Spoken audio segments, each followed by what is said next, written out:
Hello, hello, hello, hello. Now,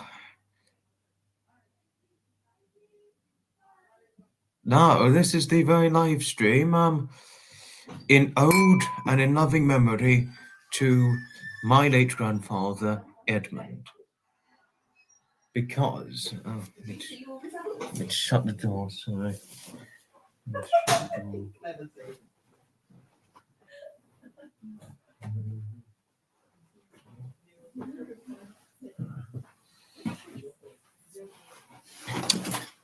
No, but today is in loving memory and in ode to my late grandfather, because on this day, the 17th of October, 79 years ago today, 1946, was the day he was born, since his date of birth was that of the 17th of October of 1946.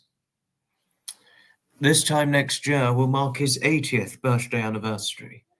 And if my Edmund was still alive now, today would be his 79th birthday on the whole. You know, this won't be a very long live stream, but this is going to be a live streaming representing of my late grandfather himself. But I need to say hello because I'm missing those who are saying hello in the chat. Good evening, Silva. Hi, Pamela. My grandfather would be proud of me. I think he would. Thank you, Pamela. Thank you. Andrea, hello. Hello to Andrea. Dormery, Hailey. And Flapper. Hello, Shiny. Hello. Shiny, Jody, Georgina. All my mods, the mod team is in here. Blacksmith and Basil, hello. Hello to all of you. It's always nice to see Andrea, isn't it? Lovely lady. Lovely, lovely lady. Yes, happy heavenly 79th birthday to my late grandfather Edmund. It's very, very much loved and certainly very, very much missed. You know, he's a very, very, very much missed man. You know, a much missed and a much loved man. No, but getting in the ode to his memory. He was born just after the end of World War II. Born to Herbert Bickle, or Bert as he was known, and Hazel Bickle, née Robinson. His father was a teacher who was born in 1911 and died in 1974 at the age of 63 following a stroke. And his mother, who was born in 1917 and died 2008, shortly after her 91st birthday. He didn't come from a very big family, as he only had one cousin from each side of the family. And he only had an auntie on his father's side, who unfortunately died young at around about 50 years of age. And that was his Aunt Molly, his late Aunt Molly, his late father's older sister.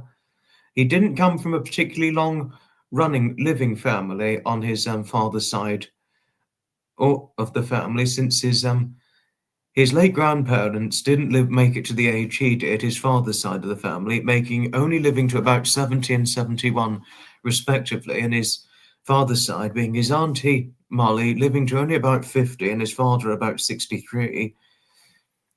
The only part where he got the where there was longevity in his family was his mother's side, from his late mother Hazel and his uncle Ken. And he didn't have a lot of contact with his cousins, his family in his later life, because they lived very far from where he lived in later life, but was fortunate with the family.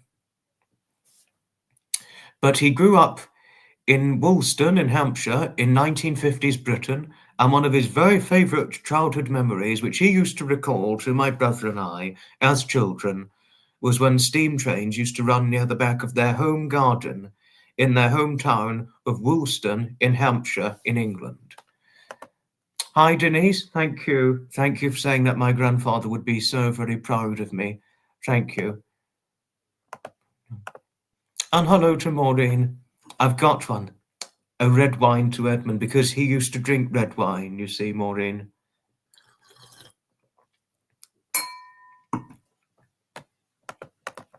It was Edmund with a U, not Edmund with an O. It was Edmund with a U, Pamela, not with an O.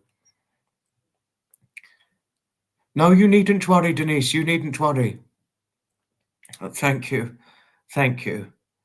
No, but he grew.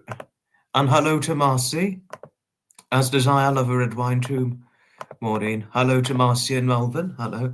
But growing up, yes, he grew up in 1950s Hampshire. Woolston is not far from Southampton in Hampshire. And yes, in the 1950s, he would fondly record, he and his late older brother, Paul, who unfortunately died a long time ago in 1986, aged 42, to a heart attack, most unfortunately. He and his late older brother used to recall happily watching steam trains running near the back of their home garden. But he stopped watching the steam trains running near the back of their home garden in the late 1950s, early 60s, due to the rise of diesels. That is, he said it didn't become fun. He said it only became very boring in his youth when the diesels came around, whether it was diesel electric or diesel hydraulic, what have you. And even there used to be a little shunting yard near his garden outside of Woolston Station, where there'd be like a steam shunting engine before it was a diesel shunter, shunting trucks near the back of their home garden. But mostly it was passenger trains more often than not, that road that was seen running near the back of their home garden, the family home garden that was. But in later life, his parents moved to Devon from Hampshire. In around about the 1960s, early 70s. Although his father sadly had to retire from teaching due to the stroke he suffered. That was. And all that. But he'd lived a very interesting working life, but there was a rather surprising story in my late grandfather's youth. When he was about 16 years of age, in Woolston, in Hampshire, it was a long time, but some years before his parents moved to Taunton in Devon. I became actually interested in trains before I began recalling the stories of my late grandfather watching the steam trains running near the back of his family's home garden in Woolston in Hampshire. Cheers to Edmund's memory. Thanks, Flapper. Thank you. 1946 was when Edmund was born. He'd be 79 today if he was still alive. 1946. So he'd be 79 today if he was still alive. He didn't really become interested in buses until really when he lived in County Kent and in the Brighton Hove region, and when he and my grandmother moved to the Isle of Wight, Pamela, that is. Thanks, Harriet. Thank you, and hello to Harriet.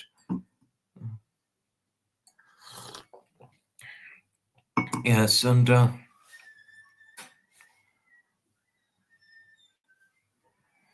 yeah. So on his way home from college, he was 16 years of age, and someone out in the street offered him a cigarette. He just came out and said, do you want a cigarette?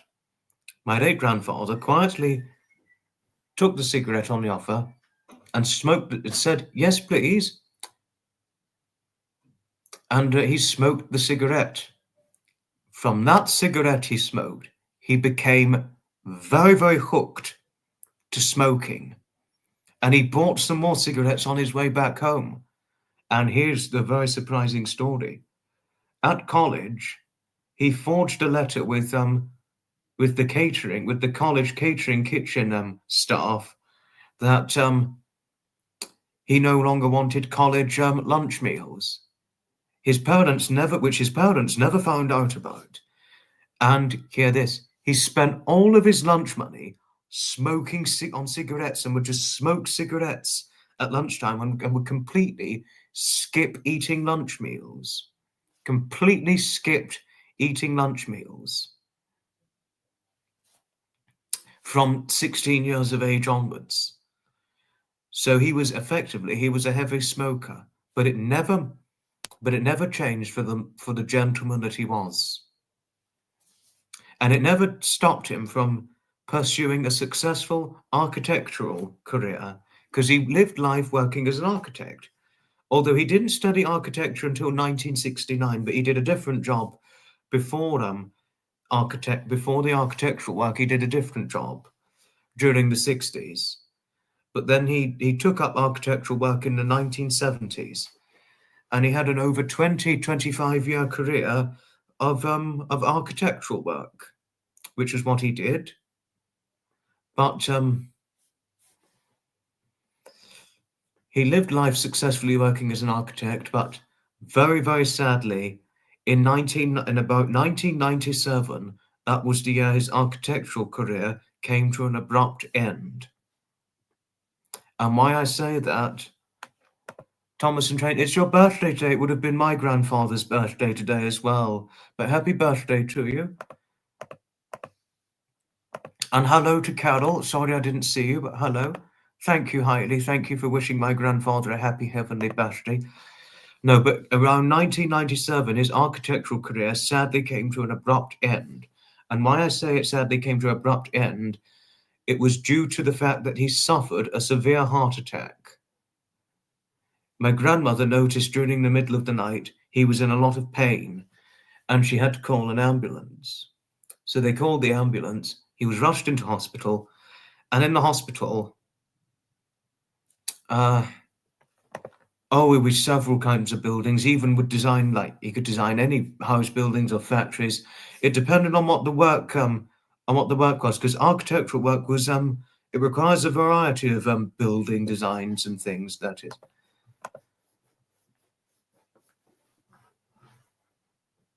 Finally stopped completely back in 1993. It took till about 1997 for my grandfather to stop, which was when he suffered the severe heart attack. David, my best friend, he smoked, but he gave up smoking a long, long time ago. He gave up. I mean, he did give up, but he gave up a long time before my grandfather did, just to say. Aren't they just, Jodie? Aren't they just?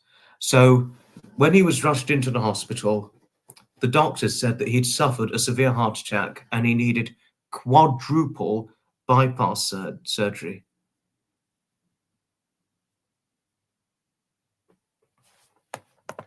Really, your grandfather died of lung cancer. Richard E. Grant's father died of lung cancer. To tell you something, not Richard E. Grant, but his late father did. But by the time he gave up smoking and he was diagnosed with lung cancer, it was too late. It was terminal. No, but I can imagine it gave an impression on you as children, Pamela, I can imagine. But yes, as he was admitted in a hospital, the doctor said he suffered a severe heart attack and required quadruple bypass surgery. So he underwent the quadruple bypass surgery, which he described to me is one of the biggest operations you could ever experience in your lifetime.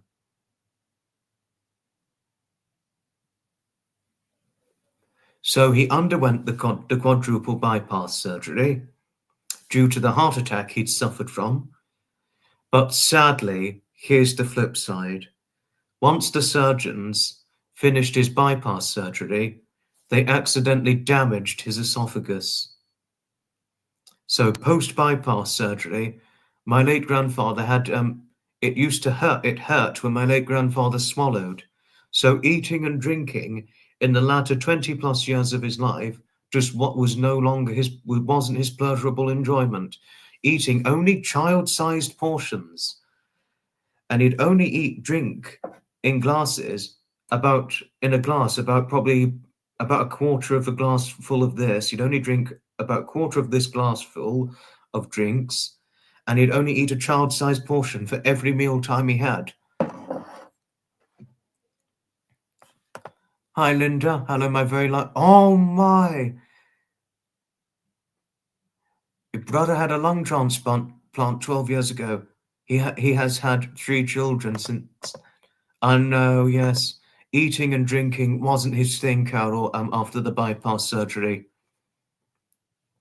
Eating and drinking, so he only ate child-sized portions and only glass about a quarter this full. It was on my father's side of the family, Dawn Marie, but hello to Dawn Marie. Sorry I didn't see you. But who else am I missing? Who else am I missing?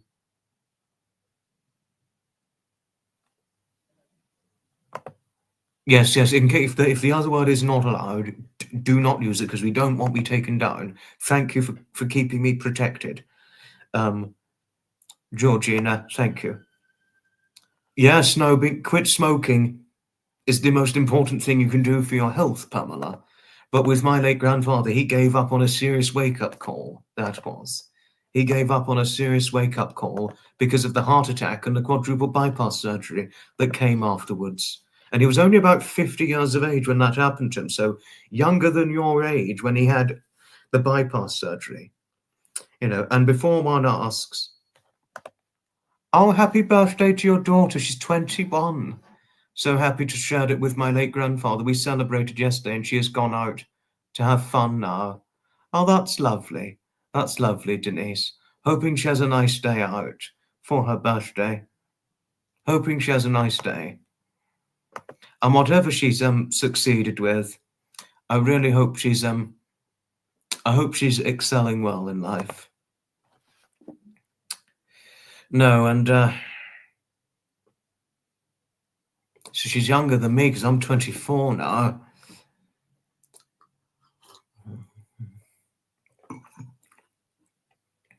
Yeah.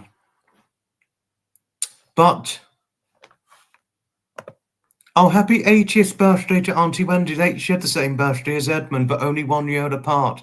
17th of October 1945 and 17th of October 1946, 1 year apart.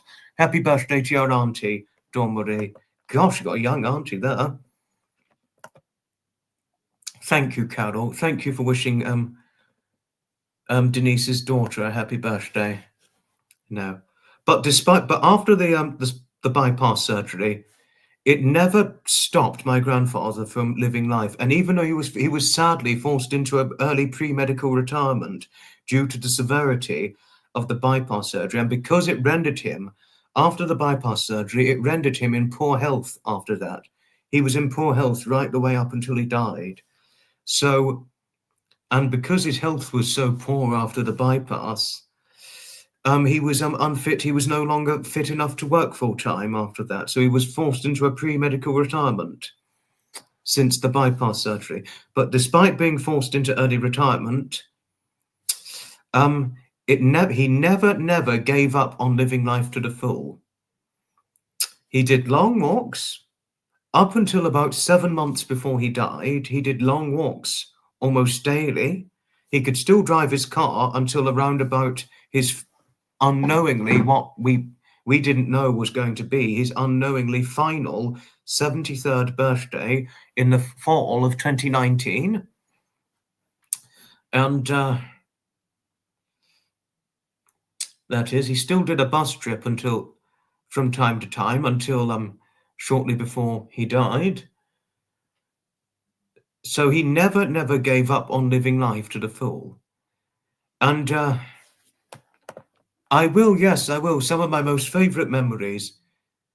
My earliest memory of my late grandfather, Pamela, it only just came back to me after he died. which was, 5 years ago now. It only just came back to me, my very, very first memory of my Edmund. My parents took my brother and I out. We were both in the buggy. I was just sitting in the buggy, and then there was this face, this very kind, warm-looking face of an elderly man. I didn't know he was only in his late 50s at the time. I mean, given how old he looked at the time. There was this smiling face and large grey circular squared glasses gazing upon me and smiling. And that was Edmund, my first memory of Edmund, him looking down, gazing and smiling upon me as I was sitting in the buggy. And then I remember one time, it was during my childhood. I mean, when my parents were still married, it was a few years before they separated and divorced. My mother said that my dad was taking my brother and I to Ramsgate to see Grandma, which is what he did. And we went to my grandmother's house, and there I saw the same face, the same man, a very short and very skinny and slight, the same large glasses with circular squares, built to circular squares, predominantly glass all over. That was my Edmund. That was one of my second memories of him. But the most times I spent with my late grandfather, Pamela, was when he and my grandmother moved down to Port Slade. And Port Slade, in case you didn't know, is in the Brighton and Hove region. That is, because Brighton and Hove, it's the Brighton Hove City Council. It's comprised of a few places, Pamela. They've got Hove, Brighton, Saltdean, Moulsecoomb, east and west, all of Moulsecoomb, Mile Oak, Whitehawk, Port Slade.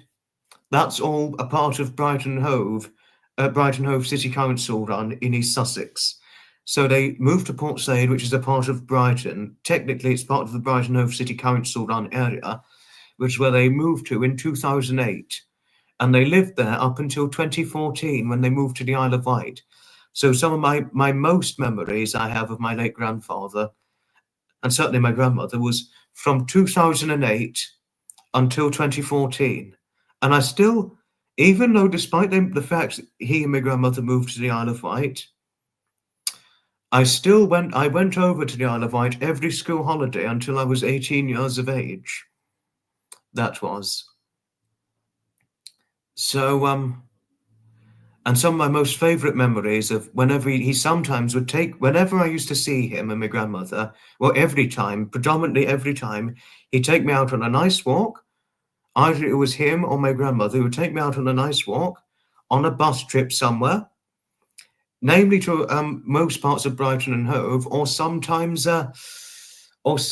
into Shoreham or Worthing in West Sussex.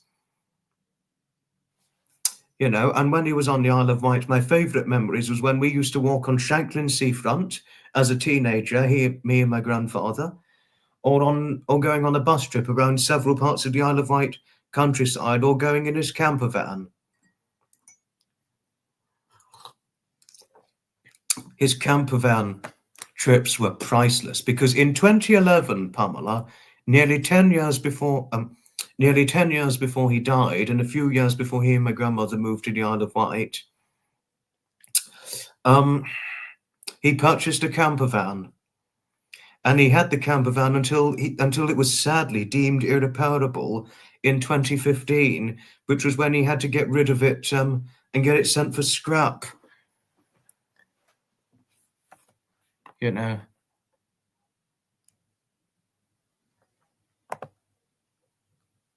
I hope she has a nice 80th birthday, Dawn Marie. I know you're only 80 once, I know. Ventnor, he used to take me to Ventnor from time to time whenever going to the Isle of Wight. There's some of my favourite memories as well.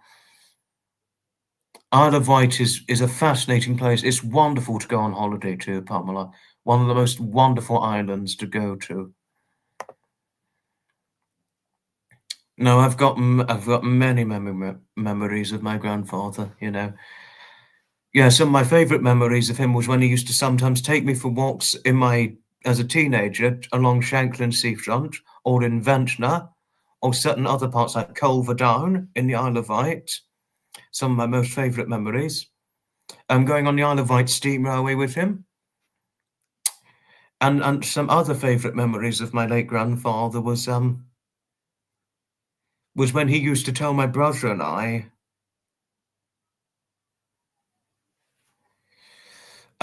when he used to tell my brother and I about the memories of when he and his late older brother used to see steam trains running near the back of his home garden. Those were some of my most favourite memories, you know, and all that. I was an active little boy at the time. I was an active little boy. No, I mean, I was very close with my grandfather. I was really deep, very close with the man. I mean, he,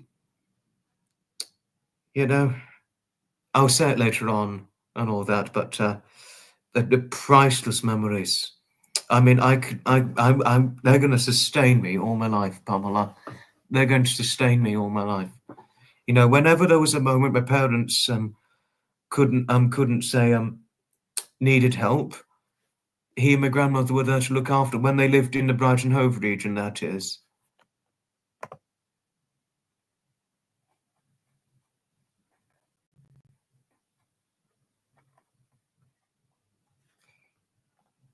I mean, one of the times when I went to Haven Street, Georgina, was I saw them a falconry there. Wonderful. Don't they just? Our grandparents truly leave an impression on us.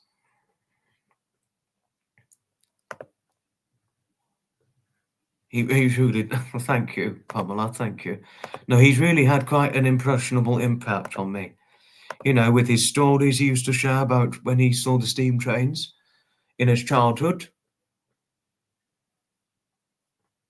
And some of the walks and the bus trips or some train trips he used to take me on. But another real memory I have of my late grandfather, which particularly stands out to me, despite poor health, though he could still do many things until he had the thrombocythemia diagnosis. The thrombocythemia was the final nail in the coffin for his poor health, unfortunately. I mean, since the heart attack, he had to take meds daily, which the effect it had, it cooled off his body temperature, which meant he felt cold often, every day. Thank you, Carol. I consider myself very fortunate to have had him in my life.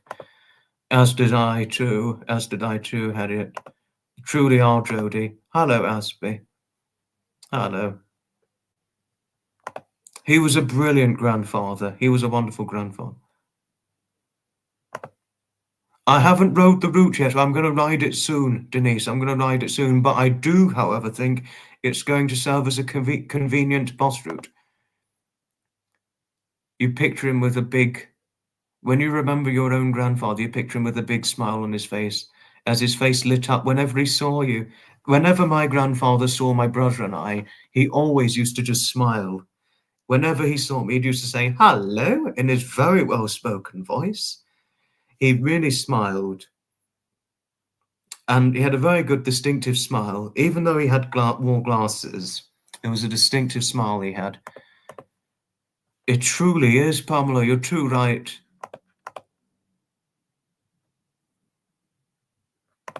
But you have a good weekend, Denise, won't you? Have a nice weekend.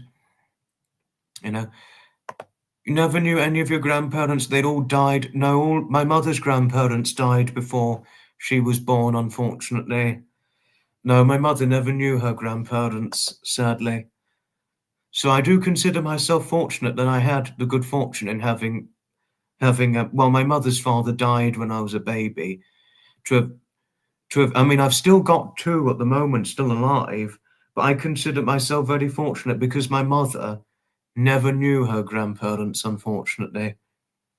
They all died before she was born. You know.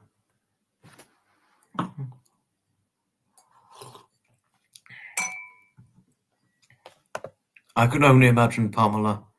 And seeing the picture of you and the young master Atticus, I just saw the deep smile when you were looking at him as you held him in your arms. And I could tell the burst of joy you had as you were holding him in your arms. Truly so. I mean, has your father met Atticus yet? If so, I could imagine he must have burst with joy seeing his great-grandson. I couldn't do this. In the first few years, I couldn't share the whole story. In the first few years, 2020, 2021, 2022, I couldn't do it in full because it was too painful at the time. It's only really the last 2 years I've been more comfortable opening up about my memories of my late grandfather, opening up about his life and his later years before he died. It's only the last 2 years I've become much more comfortable in my own skin to do so, and there's a very real reason why, to tell you odd things, Andrea. But thank you. Thank you. But I wouldn't have this year if it wasn't for something that significant that happened in my life. To tell you something, that's where we'll get to later. Hi, Leah. Hello. Yes, this is very true. Remember, with smiles rather than tears. Pamela, you're very, very right. But a real memory of mine that truly stands out from the time I spent with my grandfather. I was 11, going on for 12 years of age. My grandmother was over in Chile helping my auntie, who had just given birth to one of my younger cousins through a C-section cesarean. She had just undertaken a C-section, my auntie, cesarean, on my cousin Sophia, who's now 12, by the way. She was in Chile because my auntie was living there at the time. Now she's in Nicaragua at the moment. I was 11 going on 12, and Edmund, he very generously took me out on a very nice trip to Woolston in Hampshire, his old childhood home.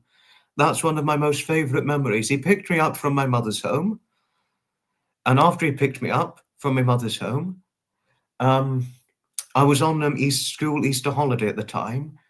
We got the train out from Hove, changed trains at Fareham, went to Woolston. We got out at Woolston and we walked around a lot of Woolston, his hometown, and he was surprised at how much it had changed in the last 60 years, from over 60 years, from the 1950s to April of 2013, 12 years ago now. And I haven't been to Woolston in a long time, but it is my intention to go annually. It was initially my intention to go annually since he died, but I'm going to do it soon. Go to Woolston to visit it in his memory. I like Woolston very much, and he loved Woolston since that was his childhood home.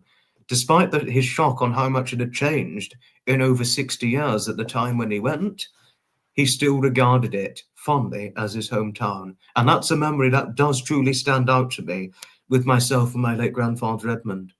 Our trip to Woolston, April 2013. I remember it as vividly and as clearly as day, absolutely clearly, from 11, almost 12 years old, and to now 24 years of age. I remember it very, very vividly and clearly, with much appreciation and the fondest of memories in every way. Really, I do. It was a wonderful trip. And then we got the bus from Woolston out to Southampton, and we got the train back to Hove, which was at the time my nearest home station at the time in 2013, back home. And I can remember I was just still a little boy at the time, and with my grandfather, being a short man as he was about as short as David, because he was only about 5'4". He was only about 5'4" as as a man. So very, very short, you're talking, much shorter than I, and shorter than my parents. He joked, one day, I think you're going to be taller than me soon. Well, 2 years later, I overshot him in height at the age of 14. And he was also skinny and thinly built, weighing probably no more than maybe 126 pounds in his later years, but he got thinner before he died. I mean, I was close. I mean, yes, as was I. You lived with them a lot. It doesn't hurt as much after more than a decade now. Very beautiful memories you got of them. It doesn't hurt as much after 5 years, but the thing was, Leah, within months after my grandfather died, I endured other troubling issues months after he died, and which is a story I only really just began to feel, only just became comfortable sharing it in the last 2 years. Just to say, it was hard then. In the first few years it was, but it's easier now to open up, much easier. I will. I'm never going to forget the Woolston trip in 2013, Pamela. Never will I forget it. Hi, Kebby. Hello. Hello, my lady. Hello and hugs. Hello to you in Houston. You're not far from Pamela. Because if you didn't know Pamela, Kebby was wanting to know where in Texas you're based, because Kebby is Houston, Texas. So they're both Texas, just to let you know. Yeah, it was. It really was, Pamela, yes. It really was, and it pushed me to the brink emotionally. Hoping the surgery went well. Thank you, Jodie, thank you, yes. But fast forwarding to many years later, I've got many memories of Edmund from Ramsgate, whenever we used to go to their old home in Ramsgate, but my grandmother's now Ramsgate again. She moved there again. It was just after COVID lockdown, my grandmother moved back to Ramsgate a year after my grandfather passed away to be closer to family, and from the Isle of Wight. But my memories of him when he lived in Ramsgate before moving down to Portslade in Brighton and Hove and on the Isle of Wight, those memories are always going to sustain me, Marcy. But thank you to yourself and Melvin for your support towards me. Thank you. I mean, even my mother remembers Edmund fondly. She remembers him fondly, but she didn't see him in the last few years of his life because, sadly, my mother doesn't get on with my grandmother, unfortunately. Very, very sadly. But there is a serious reason why, but I'm not going to share it online. No.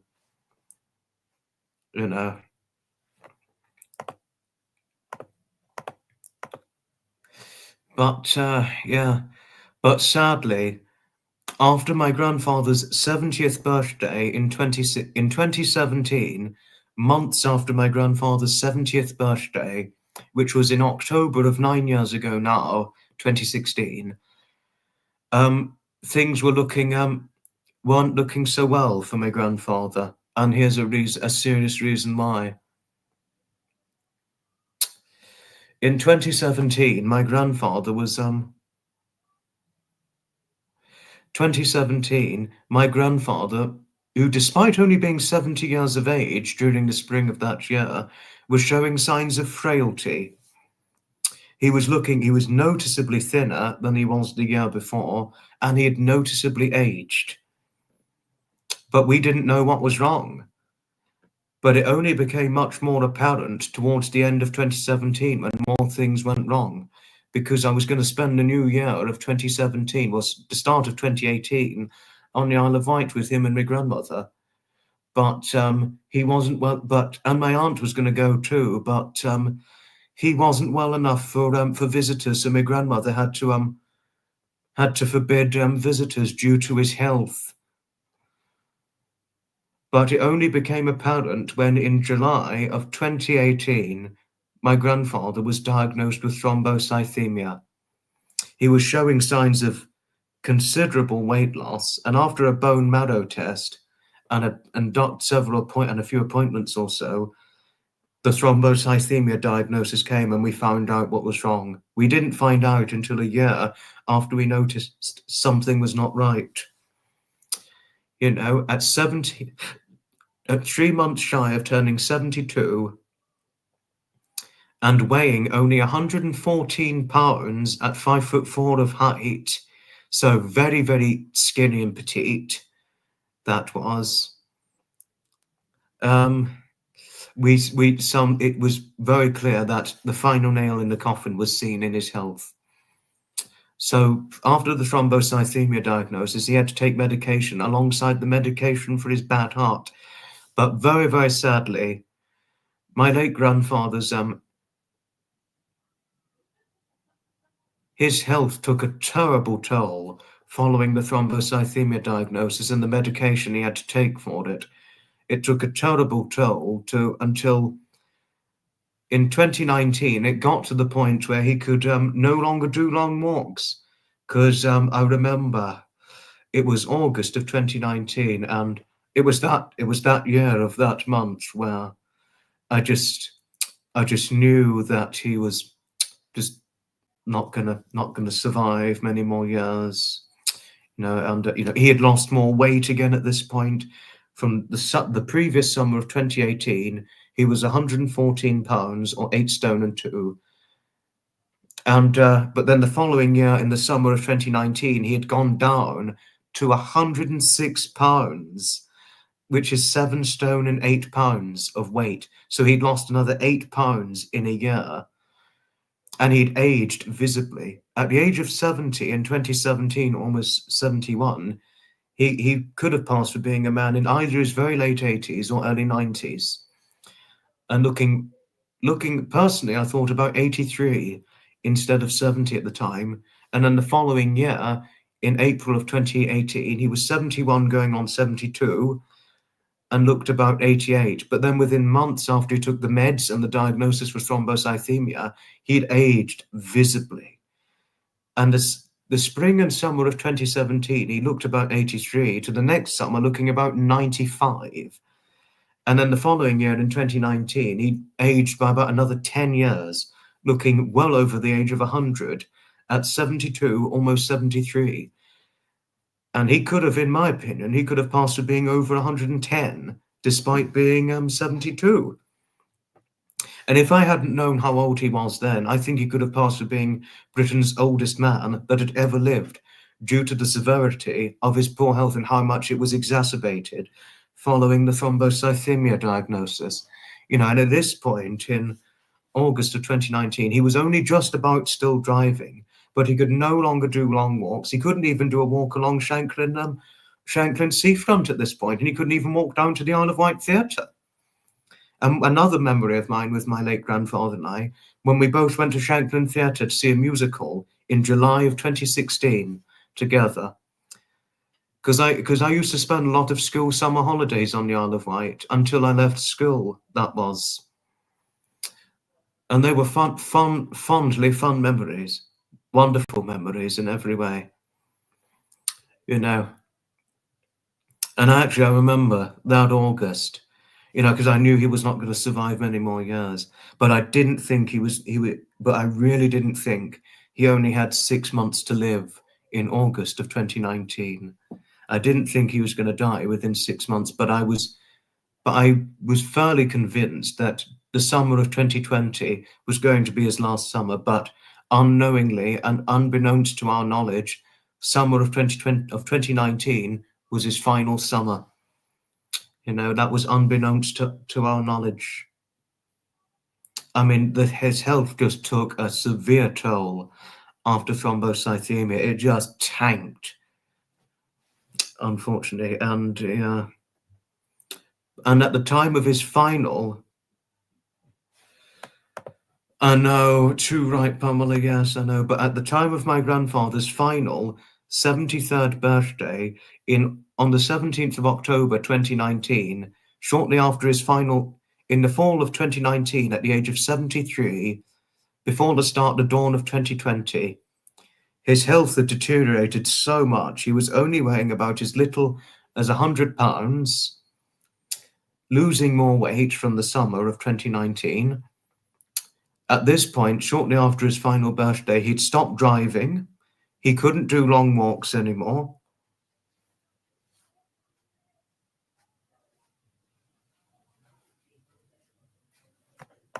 Oh, okay, no trouble at all, dear, no trouble at all. And He'd stopped driving after his final birthday, could no longer do long walks. The only thing he could do was just walk to the bus stop and back from his from here, my grandmother's former Isle of Wight resident, which couldn't have been any more than 100 yards away from their house, and that was about as far as he could walk in the last 6-7 months of his life. I think if he were alive now, he would need a wheelchair or a scooter, which he obviously would have detested.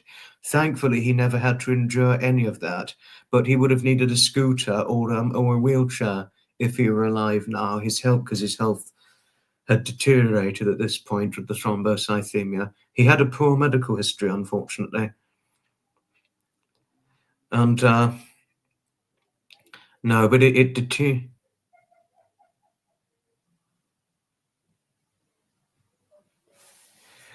Yeah, healthcare's an appalling now, Pamela. It's an appalling. It's terrible now, and so that one has to be proactive given the state it's in. So thank you for your appraisal to Leah. Thank you. So yes, after his final birthday, his health was completely exacerbated. No, it was my father who taught me how to ride a bicycle. He didn't ride a bicycle, Edmund. No, it was my father who rode a bicycle. My mother never rode a bicycle, but my father does. I mean, and I can ride one, and my brother can.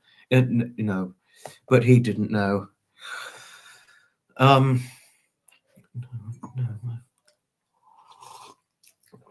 No. But the last months of his life were unfortunately not happy, and his quality of life was greatly reduced. And actually, just about a few days before my grandfather died, my grandmother, nearly couldn't get out of the bath because he'd taken a bath before bed. He actually nearly couldn't get out. So my grandmother had to help him out. He was just about getting out, but he was struggling. And when my grandmother looked at him, she said he was just so thin and so frail. She said she'd never seen a man so thin in all her life, weighing probably about as little as 6 stone, or about 85, 90 pounds at the time of his death. She had to help him out of the bath and help him to bed. And so she put his pajamas on him, dressed him in pajamas and the dressing gown, and then he went to sleep. But by the next morning,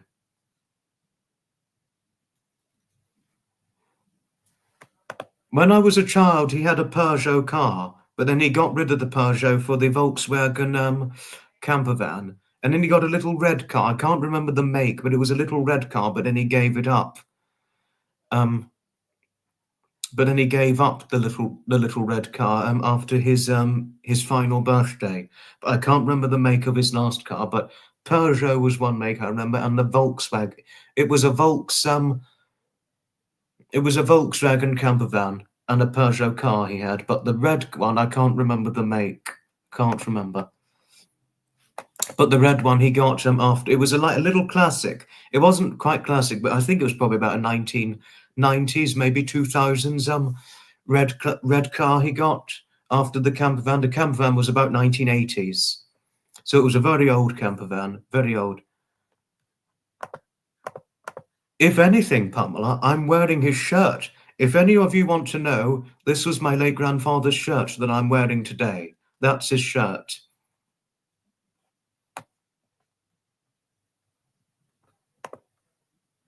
Hello, Metal. Hello to you. Yes, but by the early hours of the 18th of February, 2020, my grandmother noticed that Edmund had passed away peacefully in his sleep, to what his doctor initially said that he was not terminally diagnosed, because he wasn't terminally diagnosed with thrombocythemia. But as it turned out, thrombocythemia was his cause of death. It was on his death certificate. So turned out his cause of death was thrombocythemia, and it turned out he did have it terminally, very, very sadly. And then my father, because my father came over to my mother's residence,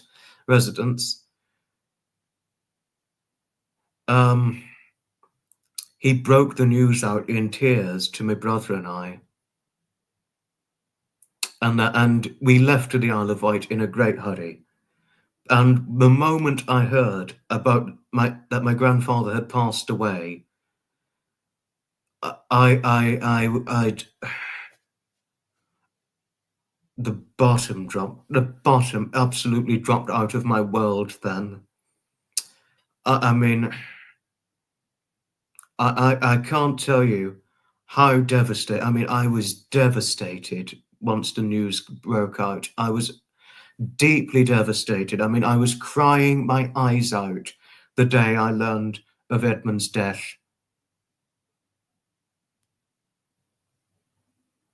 You know, I mean, I was very, very devastated. You know, and I could remember. I mean, on the way to the Isle of Wight, I was on the. My mother rang me. Hello, Shiny, thrombocythemia.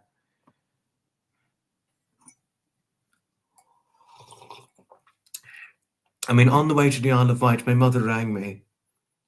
And when my mother was asking how I was feeling, I was just crying. I was absolutely crying on the phone to her.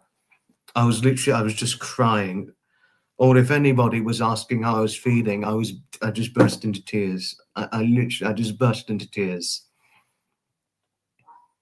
I mean, for days, I burst into tears for days, you know. And I remember when I came back home from the Isle of Wight the next day, and by this point, I had acquired a lot of my grandfather's clothes. My late grandfather's clothes I acquired, and some of his blazers. I never acquired inherited his shoes, but I inherited his shirts, some of his jumpers, most of his jumpers. I didn't inherit his trousers. I did not inherit his shoes. I inherited some of his blazers and that sort of thing. I couldn't inherit his coats, unfortunately, because I would have had too many otherwise. So I inherited a lot of his things. I inherited his clothes after he died. I mean, 'cause I remember I came home with bags of his old clothes after he died and some of his blazers. Shortly after his death, I took them home with me because they fit. And with him being a small man and me, I was very skinny at the time. Even though I've gained weight in the last few years, they still fit me. They still fit me, the clothes, but they used to be quite big on me in the past. You know, I came home bags of his clothes, and I came to my mother, and my mother saying, "How are you feeling? And how is your grandmother?" Opened up to her, and I was crying. I was really, really crying my eyes out. And then my mother just came to me and she said, "I'm so sorry for your loss. I'm so sorry." And after that day, I mean, inevitably, it was going to take months to fully overcome the loss. Months. I mean, months. You know, but then the other hard stories came as well, and the grief went on a lot longer than it otherwise would have. No, and I wasn't right for a long, long time after he died. Even if I may not have been crying for days, I cried for days, but I didn't cry for months on end. But I couldn't open up. I just couldn't open up the full story, because if I opened up the full story, I would have just burst into tears that way in the early days of in the first few years of his death, after he'd just died. So it took a long time. It took me a long time to fully overcome the grief and the sorrowful bereavement. The funeral was very painful. It was the 9th of March, 2020, shortly before COVID lockdown at the time, just before the severe outbreak of COVID. It was my grandfather's funeral. Very, very hard and very, very sad. I gave a speech at the end of the funeral, but I nearly couldn't do it because I was crying. I was crying after the funeral speech. And then the Ella Fitzgerald music was played as his coffin with his cremated ashes were in, and that was the end of the funeral. But at the end of the funeral, I was praised by so many elderly ladies. At the end of the funeral, they praised me. They said, "I know how hard it was for you to give a speech at Edmund's funeral, but you did it, even though it came at the price of getting very upset and crying." I was praised by so many elderly ladies. They just swarmed around me, and I nearly couldn't walk out of the funeral home, walk out of the crematorium. I nearly couldn't walk out because I was just crowded around lots of elderly ladies, being my grandmother's friends or bridge partners, because she used to belong to the Shanklin Bridge Club on the Isle of Wight, or Lake Shanklin Bridge Club. She's not there. She's not a part of the Bridge Club now since she moved from the Isle of Wight. But I was praised by a lot of ladies, a lot of elderly ladies, and my grandmother too. And then we had the funeral wake. It was easier to deal with, but the grief was still there, and the grief lingered after. So, and that's the story of his funeral, and then the wake afterwards. And then I went back home the next day.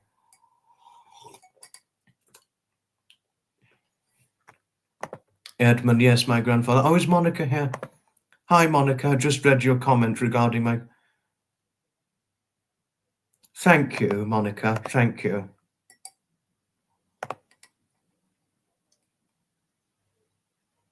He's still alive, Teddy Kilburn. He'll be 99 next month. She was proud of me, Pamela.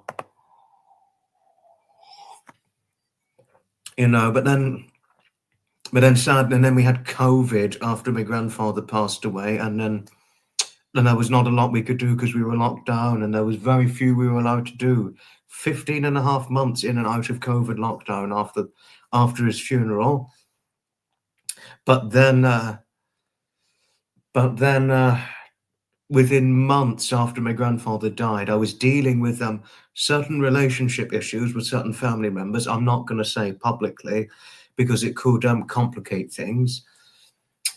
And then I endured a very severe injury 5 years ago this month. I slipped over a slipper going to the toilet. I fell, landed on my foot, and I fractured my 5th metatarsal in my left foot, which I cannot tell you how extremely painful it was.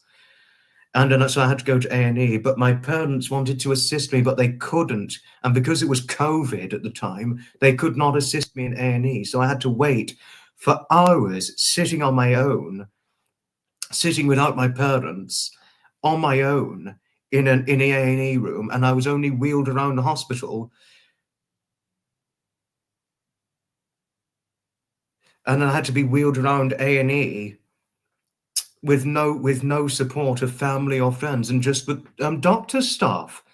So that was very, very tough and very traumatizing. Really very, very tough, and that sort of thing. And then at the end of the year, my internship course, because before my grandfather died at the age of 18, I undertook an internship. But then after what was the third and final COVID lockdown, it sadly put an end to the internship course. Despite the vaccination at the time, at the end of the year and during 2021,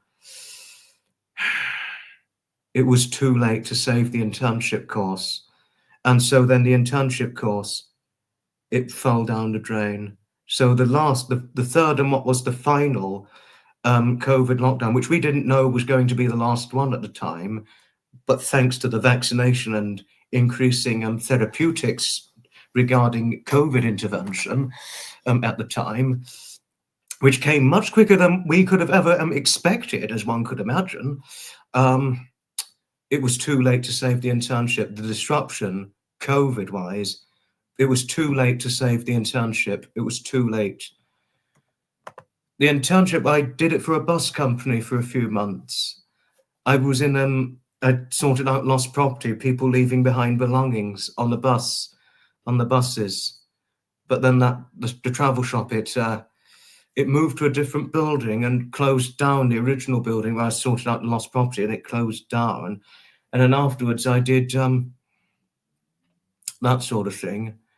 But due to the COVID disruption on the internship course, it put an end to it, unfortunately.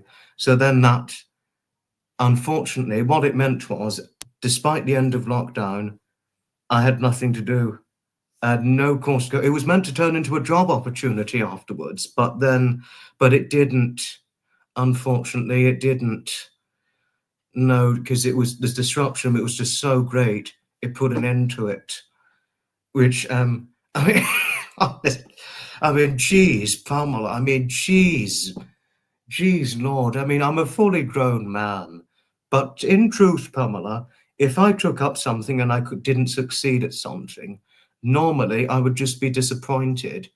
But if you take into account, I was dealing with, so at this point, I had just lost my grandfather, and then an internship just fell down the drain. And then I was dealing with certain relationship issues, had a foot injury, had 4 troubling issues, all that year, and with grief mounted on top of it, it pushed me emotionally to the brink. It pushed me to the brink, And then after the internship course died,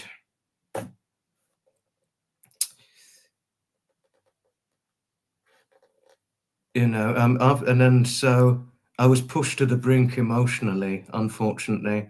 And because I was so heavily pushed to the brink with grief on top of it, with all these 4 troubling issues all in 1 year, from losing my beloved grandfather and all the other things that happened after,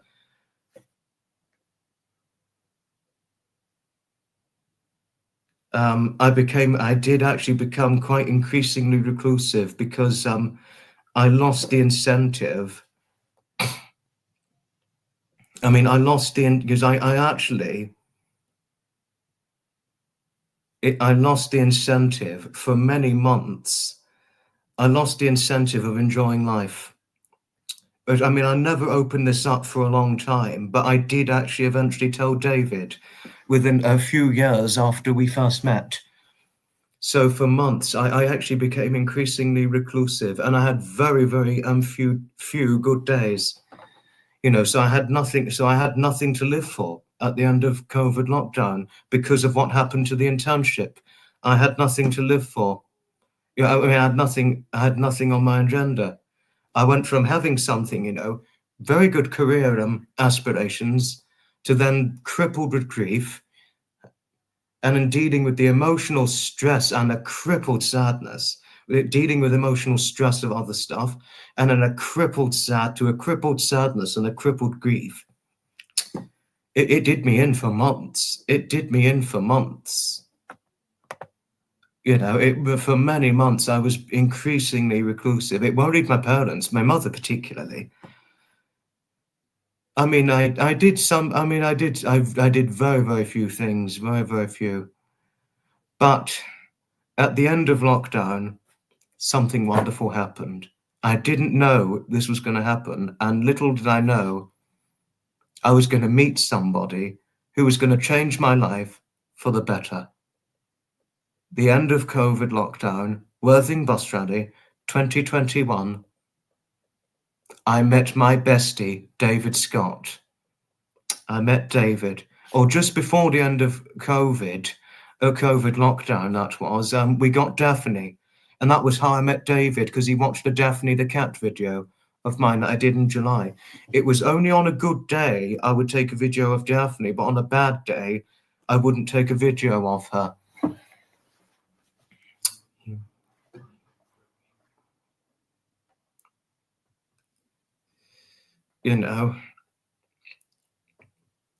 So we met within weeks after that Daphne video. We met within weeks after I uploaded it, David and I. No, but before, Pamela, if you'd met me during the last days of COVID lockdown, when we were just about allowed to meet one another, you would have been completely concerned about me, as much as my mother was at the time. You probably would have felt similar sort of thing. I mean, if you'd convince and say to do something or convinced me to do something, I would have more often than not gotten quite, really been very bitter and sometimes got quite angry or sometimes wouldn't take to a suggestion because of what I'd gone through. You know, I mean, really, no, I was increasingly reclusive for months. I mean, after what happened to the internship course, when that fell down the pan, I was increasingly reclusive because I was dealing with a lot of troubling issues. So yeah. But it was a long time. I couldn't open up about it for a long time because it was just too painful. It's only really the last 2 years that I've become more comfortable to open up about it in my own skin, what have you. So I met David within weeks after he'd watched that Daphne video at Worthing Bus Rally 2021. And when I saw David, something just miraculously won me over. The personality traits of David. And when I first met David, he reminded me very much of Edmund, my late grandfather, even if he may not have acted like Edmund in the same way. His personality, he had a philosophical side to him, which reminded me very much of my grandfather, a philosophical side, because my grandfather was very philosophical, as was Edmund. And then it won me over. Only slowly it won me over. And then he recommended Tinker's Park Rally to me. At first I was hesitant, but then I just, because something had won me over a few weeks prior, and with my concerns regarding COVID at the time, I mean, because I was yet to have a second vaccination at this point, I just took the bull by the horns, and then I went to Tinker's Park Rally, which I went to. And when I went, I couldn't believe what I saw.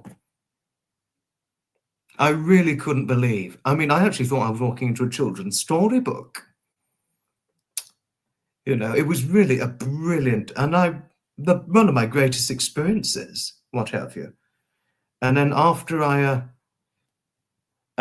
Tinker's Park Rally was over, I decided I was going to go back again for whenever I could.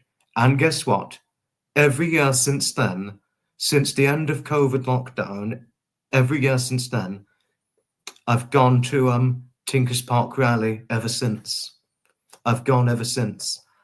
And then I went, and David sent me a link to an event website where it can represent certain bus rally events in certain parts of Sussex, Kent, Hampshire, what have you. And then I checked the website again, and I saw there was another event going on again, which was Tenterden Bus Rally of that year. And I thought, right, that's where I need to go to next.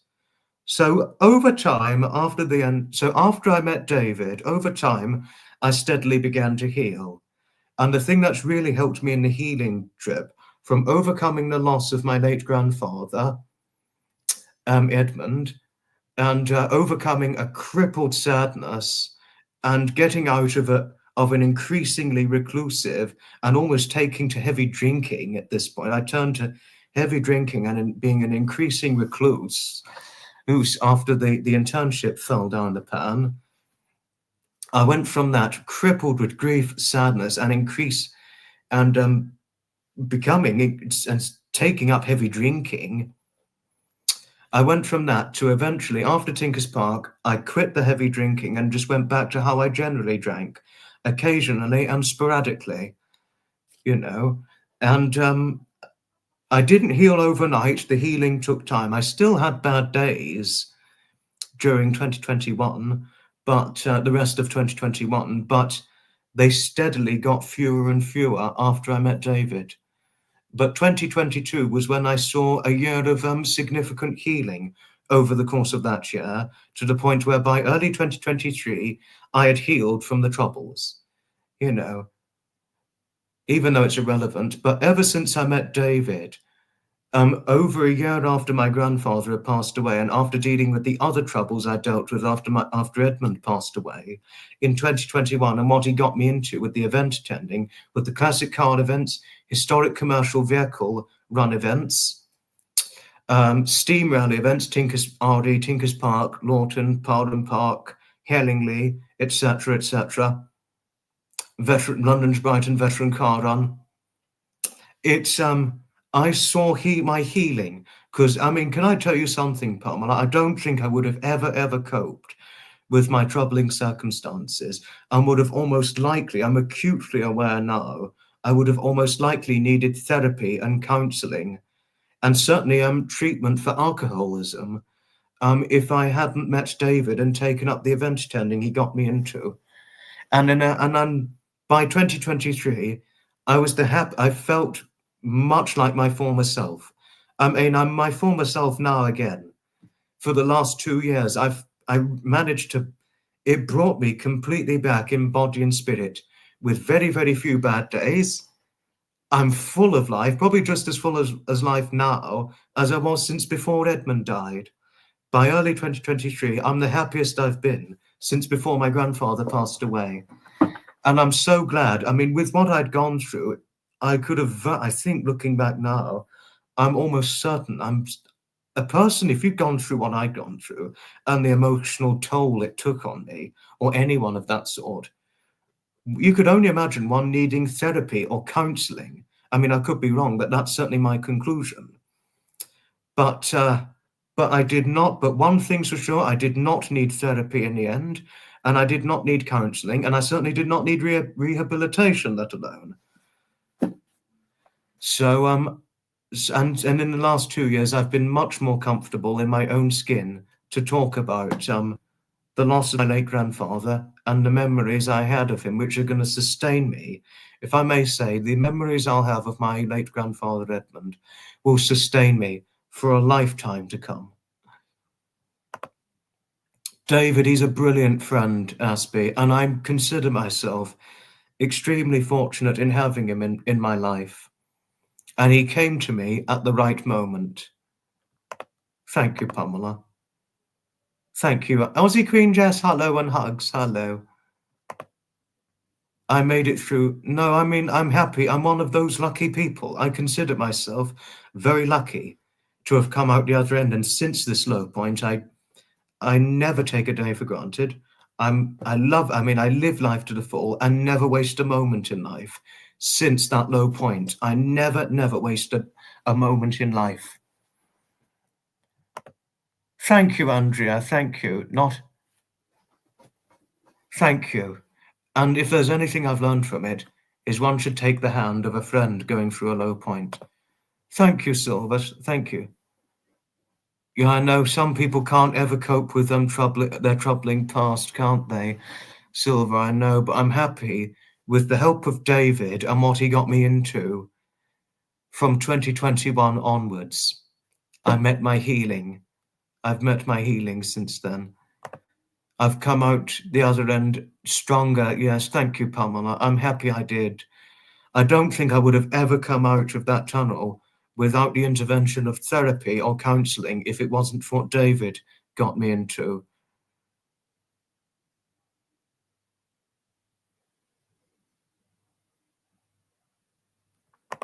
Oh, Pamela, that's awful. I'm so sorry. I'm so sorry. Hello, Dave. You're too right. Yes. I know. You're only very, very right.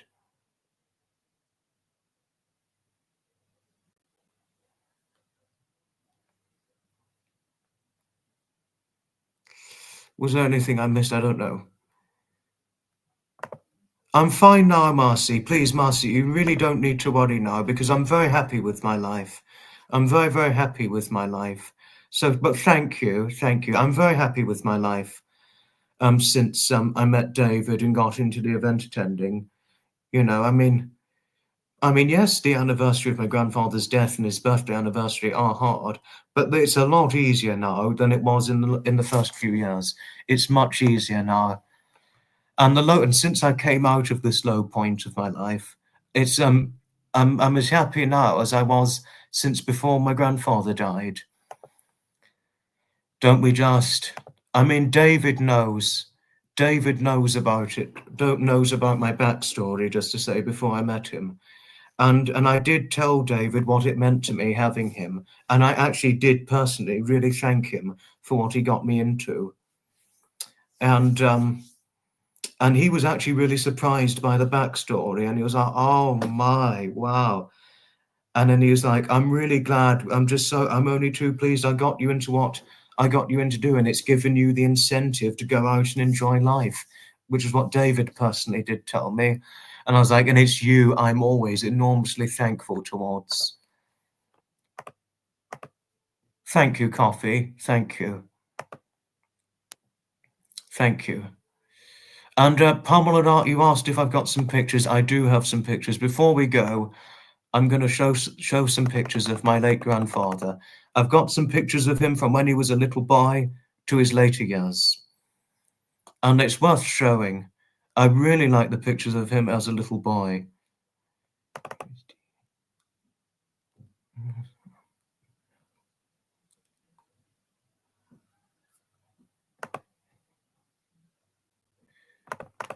No.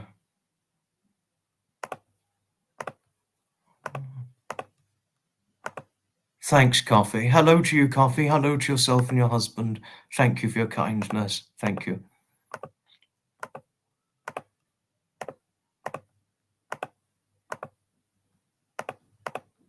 This is my favorite picture of Edmund. This was it. I mean, if I put it in now.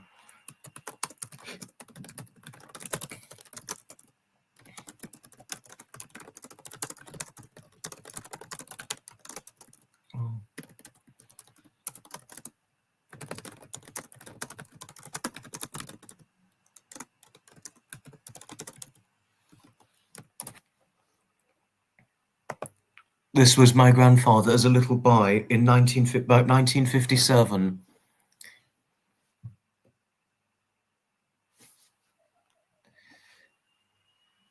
This is one of my most favorite pictures. I mean, it's one of my most favorite pictures of all time of my grandfather. Thanks, Jody.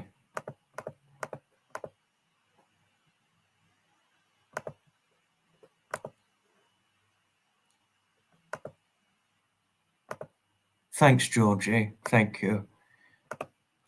And here's another picture of him.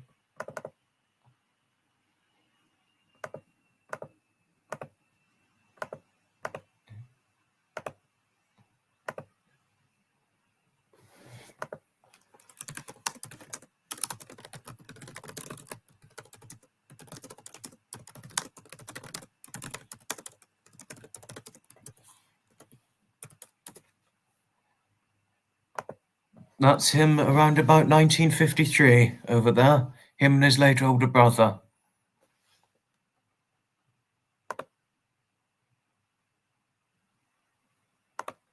Thanks, Leah. Thank you.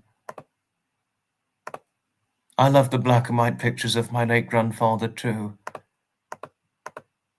Thank you.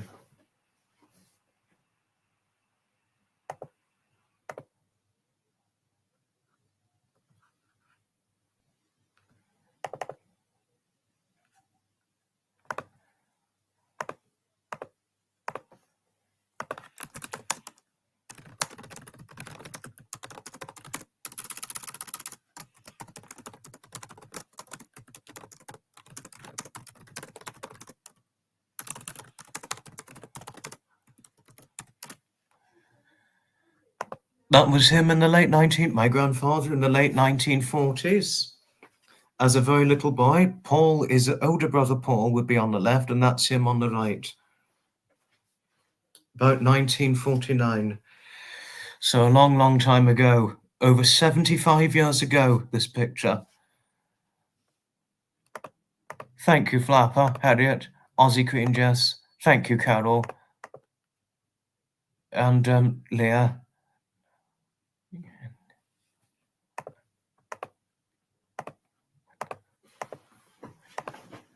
Thank you, Georgina. Thank you.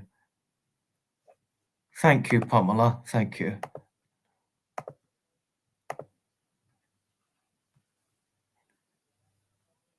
Those are some of his childhood pictures. And I've got another good one. I only just found this picture. It's a picture of him, my late grandfather, with my grandmother and my mother. My mother's in the picture. This is about, I'm going to show it now. Oh, hi, Babsy. Babsy, I'm so sorry about your dog and your cat. hoping you found peace and healing. If you want to talk about it, Babsy, you're always more than welcome to talk to me about it. And this is, I only just found this picture recently, and it's wonderful. Well, it's got my mother in it.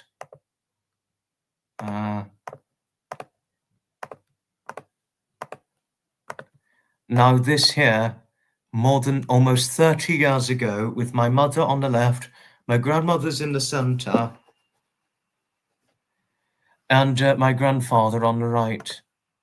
Oh, I'm really sorry about the dog, but I'm so glad you've not gone through it yet. It's always sad, and it's too hard to let pets go.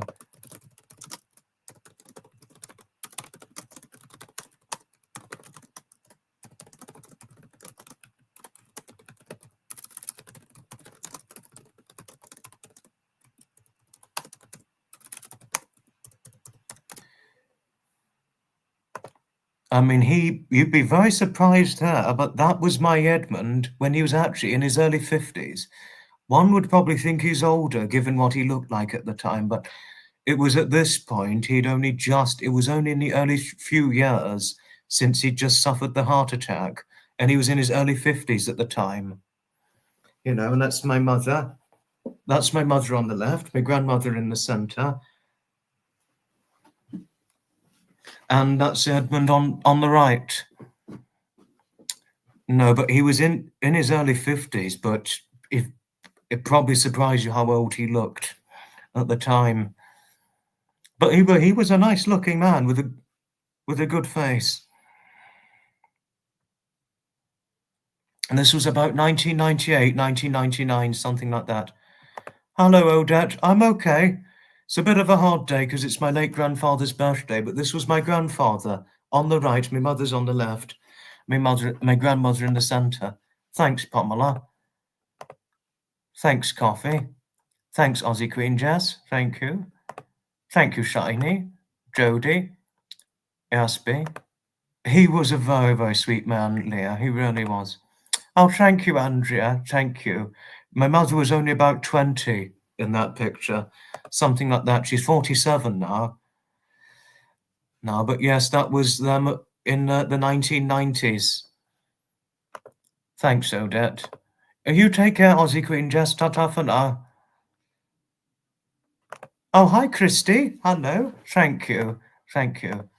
But before we go, I've got to show one of my most treasured pictures of my grandfather yet. One of my most treasured pictures of him yet. Sometimes I get emotional looking at it, but I'm going to show it. I think many of you might have already seen it. This picture, my grandfather and I,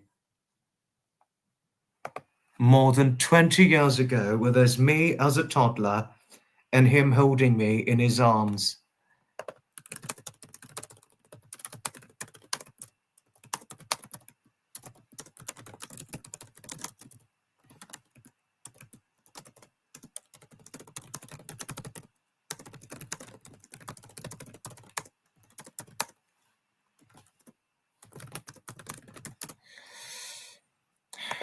That is one of my most favorite pictures of my late grandfather. I mean, despite his poor health at the time, he could still hold me. I mean, despite the fact he didn't have a lot of strength, he managed. Well, I was a small baby, you see, and a small toddler. So if had I been a big toddler, he probably wouldn't have been able to hold me very well, especially because he was short. And also, because of the heart attack and his poor health, he didn't have a lot of strength on him. So thankfully for him, I was a small baby and a small toddler, and with me being a small man anyway now, because I was quite small, a small birth weight, well, fairly small, as I was a 7 pound and 1 ounce baby when I was born, so I was a small baby. But this is one of my most favourite pictures yet. My Edmund, my late grandfather Edmund holding me more than 20 years ago. I mean, I love this picture too, Silva. Thanks, Odette, Christy, Monica, Marcy. This is one of my favourite ones too, Jody. Thanks, Flapper, Silva. Thank you, Silver. Thank you. Thank you, Pamela. Thank you. That's me as a little toddler. It's my favourite. One of my favourite ones, Christy. Thank you, Shiny. Oh, thanks, Coffee. Thank you.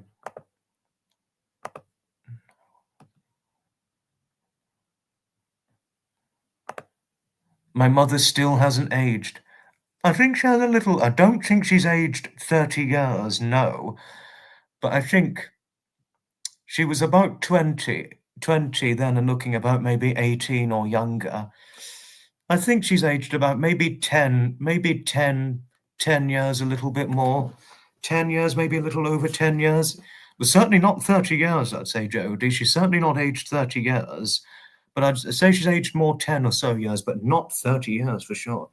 I mean, if you look at my mother's side of the family from 30 years ago, they don't look 20, 30 years older. If it was 15 years ago, they probably look about maybe 5 years older, or 10 years, or just less than 10 years at the most. If it was maybe 20 years ago, something like that. They hardly age, my mother's side of the family. My father's side of the family, they age fairly well, but they don't age in the way that my mother's family ages, you know. Everyone in the chat is grinning ear to ear at the sight of me as a toddler. Thanks, Pamela. My family look very young. It's more my mother's side of the family than my father. My father's side looks fairly good. It's fairly good, Coffee, but my dad's side, it's fairly good. I mean, my father, he's 48 now, and he looks about maybe 42, something like that. He used to look maybe in his late 30s when he was middle 40s, but no, he has aged quite a bit recently. And my auntie, his younger sister, she did look quite young at one point, not quite as young as what my mother would have looked, because they're a year apart, my father's younger sister and my mother, because my auntie's a year younger than she, but my mother, I think my mother's always looked younger than her. No, but when she got into her 30s, she started to, her age started to show a bit. She's never looked her age, but I'd say she looks older than my mother and probably older than my Auntie Elaine, if anything, and yet she's younger than them both. But the thing is, it's a price to pay when you've got fairer skin, starts to lose elasticity at a faster rate at a certain age compared to darker skin, that is. Thanks, Shiny. No, it is a healthy weight, Carol, I agree. It's a small but healthy weight. I had curlier hair back then, Harriet, but thank you. Thanks, Hailey. Thank you. My mother is a stunning woman. Thank you, Carol. Thank you.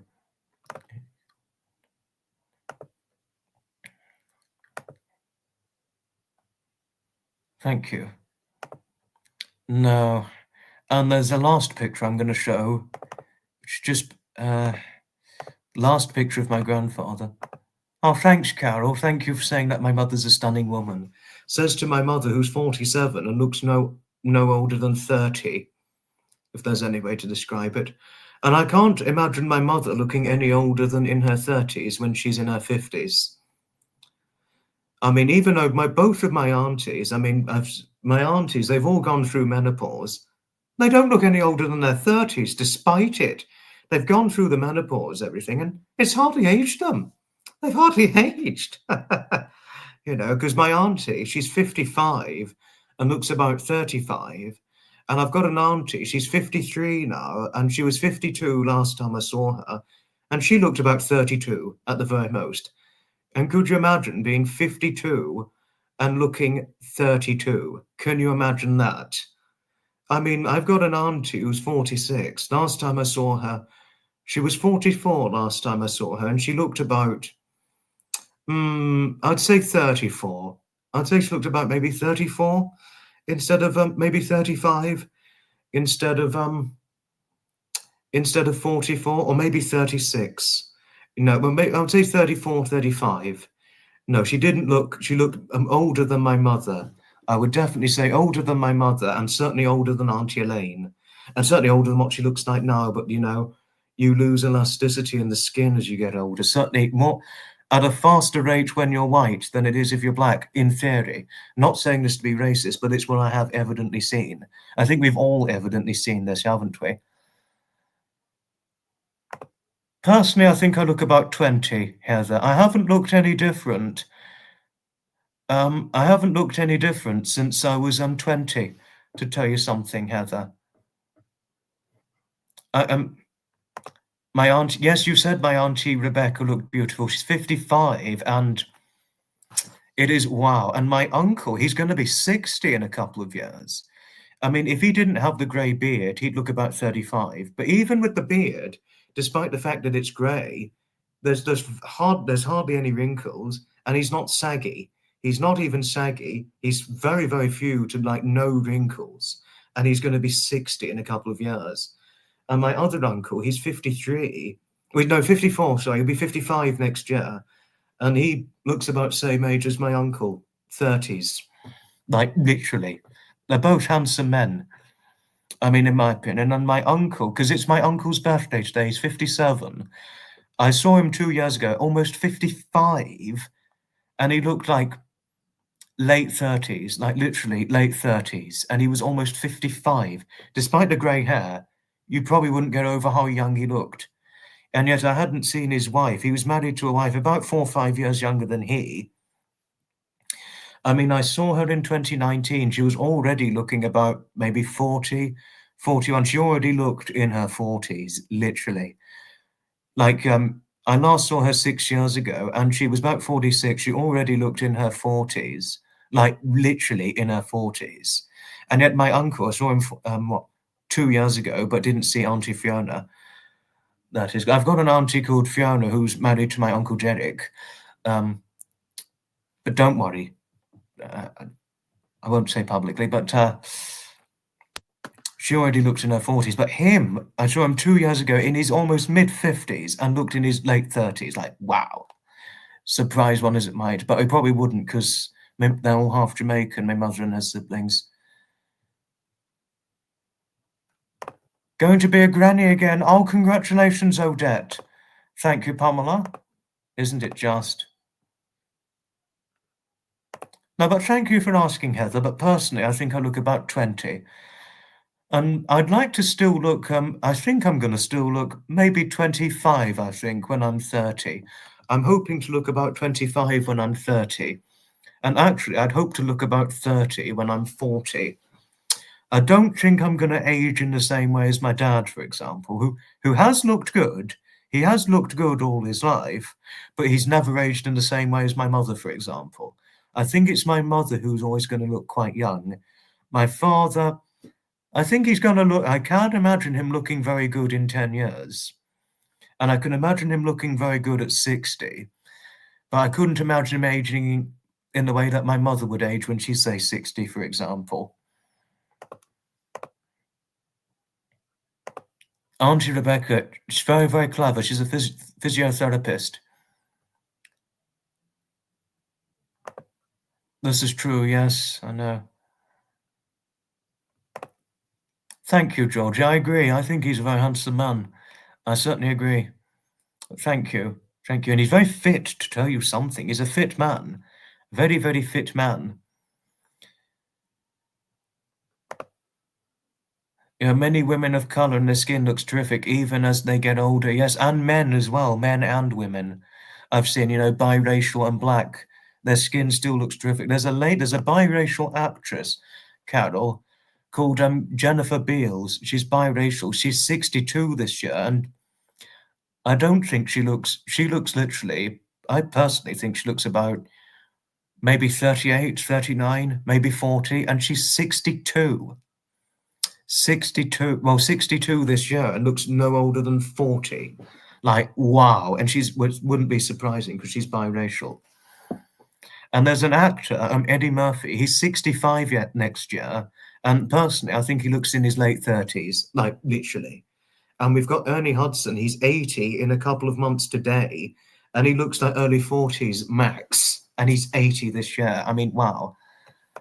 Black skin ages so well. It's almost like it's been touched by the fact. Yes, I know. She's a good actress, Jennifer Beals. She really is a very beautiful lady, still, even as of now. No, yes, it's many congratulations to Odette for her soon-to-be new grandchild. Thank you, Dawn Marie. Thank you. Yes, I was really meaning to show the final picture of my late grandfather. I remember you saying before, Dawn Marie, that you've got 3 grandchildren. Yes, and 2 great-grandchildren. I remember, yes, yes. And one more picture.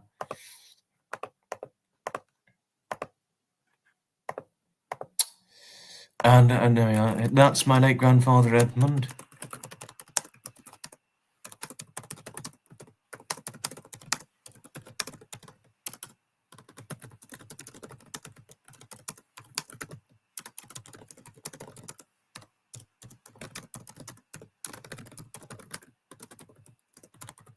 Okay, yep, and that was my grandfather shortly before his 71st birthday, then quite frail.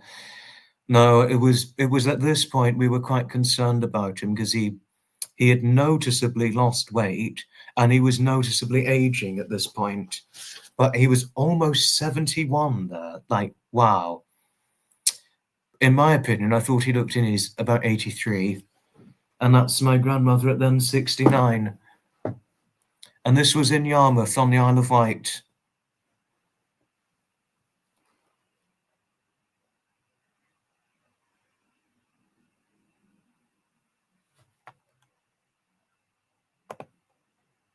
Thanks, Harriet.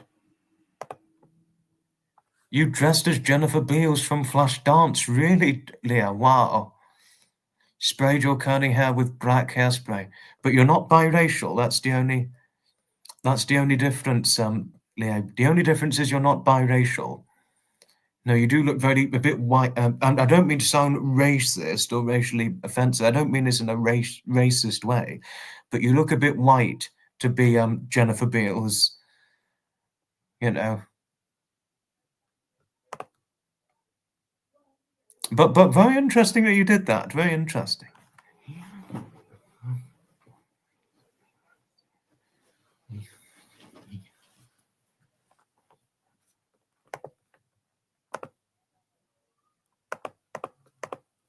No, but that was my grandfather at then almost 71. No, yeah, but he was quite frail. He was getting quite frail at this point, unfortunately. You know, but thank you, Flapper. Thank you. And it's a picture I very much like too. No, I know it was a costume. I know. I could imagine. Thank you, Christy. Thank you. Oh, thanks, Georgina. Thank you. No, but that's the last picture I'm showing.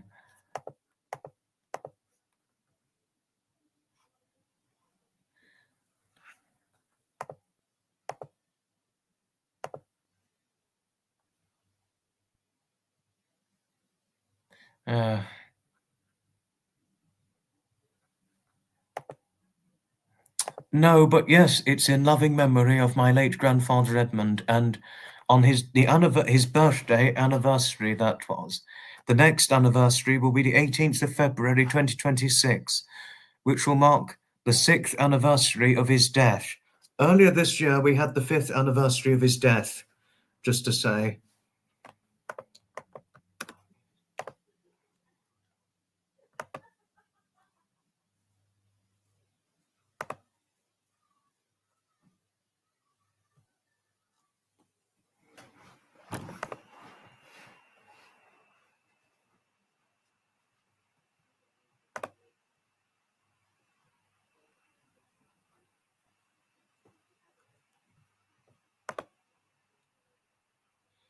You know, I really can't thank everyone enough for your support towards me today. Thank you. It is generally a hard day, but it's genuinely gotten easier in the last 2 years.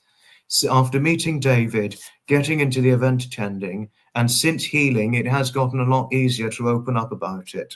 And I'm happy I met my healing considerably earlier than I ever could have imagined. No, thank you, Jody. And Andrea, thank you. Thank you, Pamela. Thank you. And thank you very much. Thank you. No, but I have got a real reason why I took a long time to open up. I mean, if you've gone through, I look like a young Craig Charles. Thank you, Heather. Thank you. No, but and it was.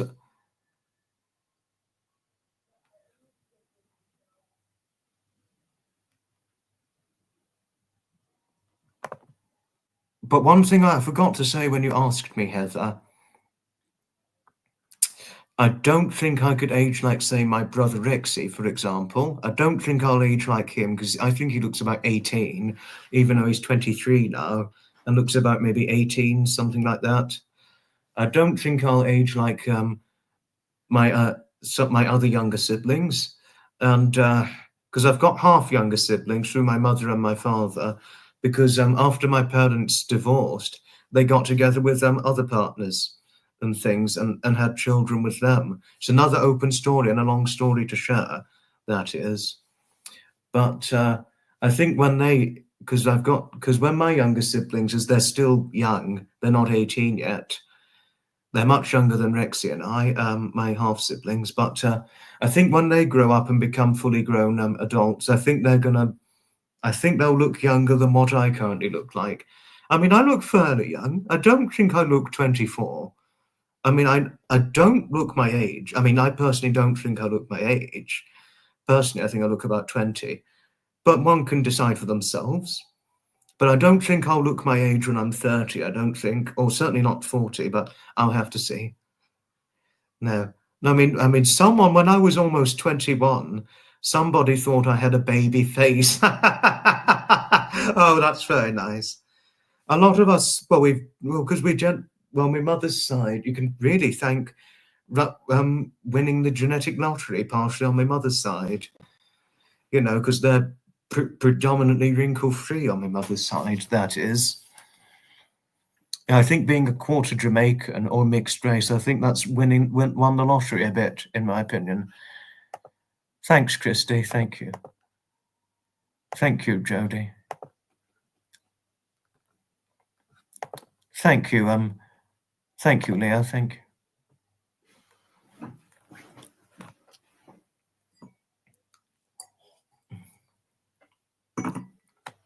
Oh, thanks, Christy. Thank you. Hello, Sasha. Hello. No, but to really share this important point before we go.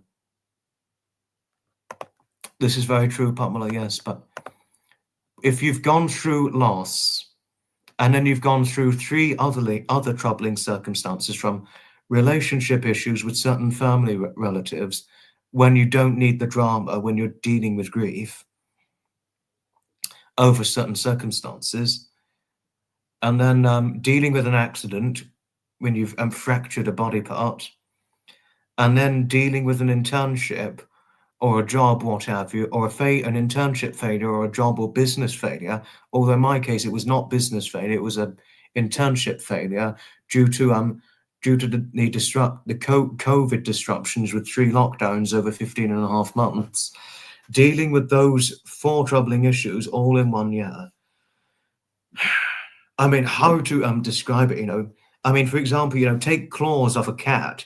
You can't scratch when you need to do your moment of self-defense, or take a shell off a turtle or a tortoise. You just feel so vulnerable when you're dealing with grief, and then you're pushed to the brink emotionally with great increased stress, with severe exorbitant stress and a crippled sadness after other troubling issues, and such a great stress.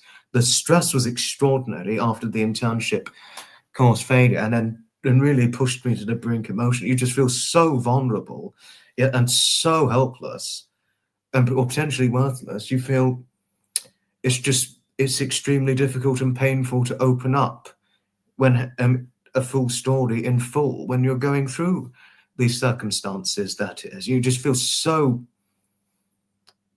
so emotionally hurt, so vulnerable, so helpless. That's just the feelings one would have. But but please, you really don't need to worry now, because I've got a very good life now. I'm very happy with my life. I love life and I live it to the full.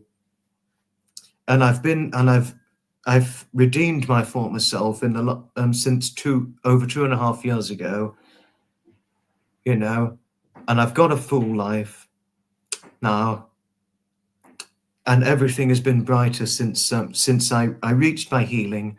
All's fine, but it really did take time to open up in full, because in the past, if I was to open up about this in 2021 or 2022, for example, I would have just burst into tears. I would have really just burst into tears. But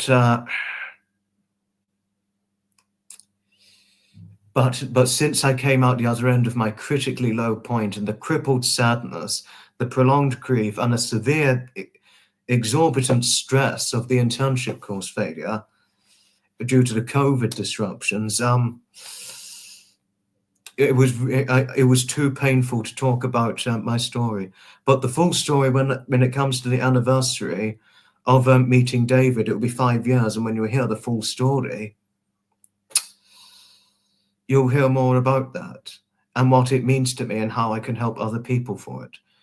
And overcoming loss is a very tough thing, especially when it comes to a close loved one like your grandparents. It can be very, very tough. It comes with much healing and it can take time. So one thing I will say, anyone who's dealing with great grief, with severe crippled grief and sadness due to a terrible, severe loss of a loved one, open up. Go ahead and open up. There's no need to feel alone or hesitant in opening up, because one will always be happy and one will always be willing to listen to your story. Go ahead, go.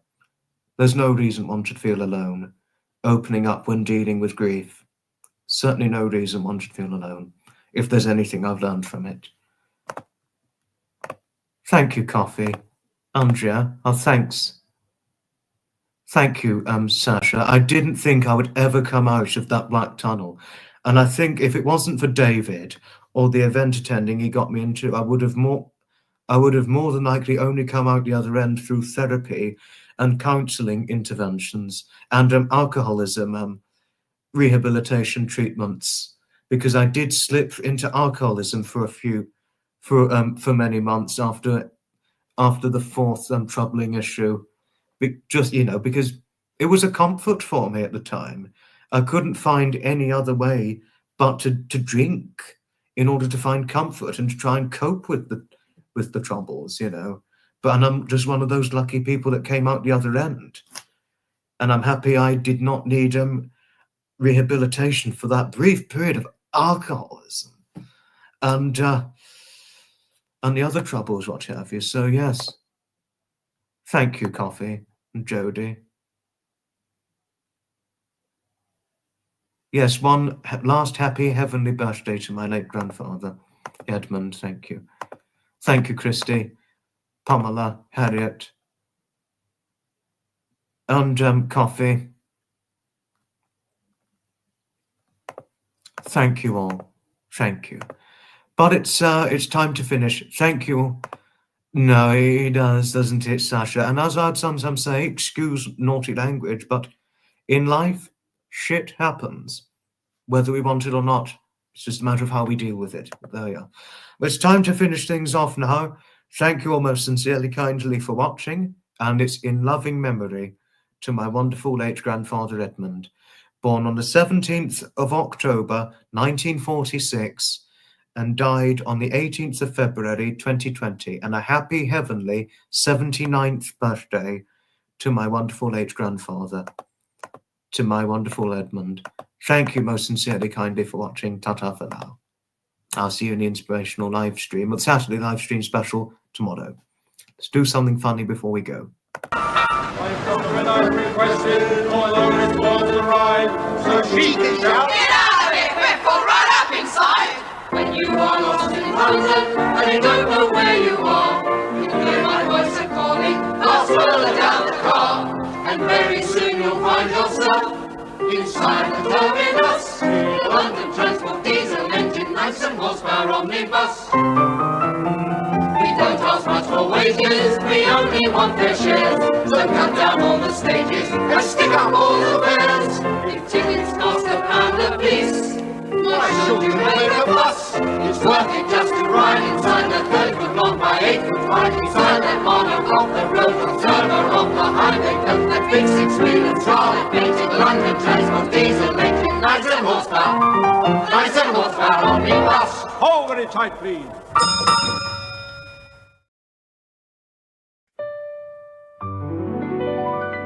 Well, that's all today. My internet friends and followers, thank you kindly for joining me, as always. Please be sure before you go to like, share, and subscribe. Invite your friends to join us next time.